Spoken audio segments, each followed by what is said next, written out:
നിങ്ങൾ നാശത്തിലേക്ക് പിന്മാറുന്നവരുടെ കൂട്ടത്തിലല്ല, വിശ്വസിച്ച് ജീവരക്ഷ പ്രാപിക്കുന്നവരുടെ കൂട്ടത്തിലാണ്.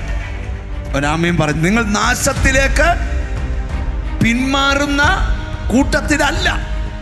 പൗലോസ് തന്റെ ലേഖനത്തിൽ എഴുതിയിട്ടുണ്ട്, ആരും ദൈവകൃപ വിട്ട് പിന്മാറിപ്പോയി കയ്പുള്ള വേര് മുളപ്പിക്കരുത്.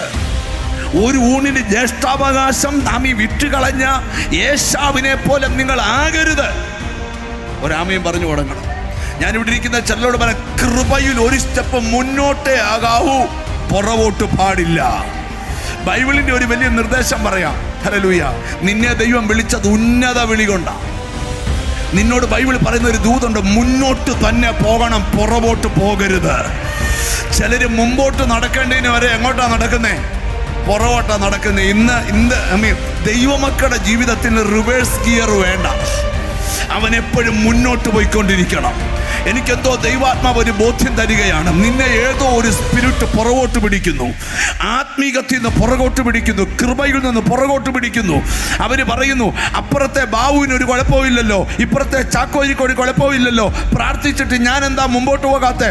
ബാബുവും ചാക്കോയും അല്ല നീ വ്യത്യസ്തനാ, നിന്റെ മേൽ വിളിയുണ്ട്.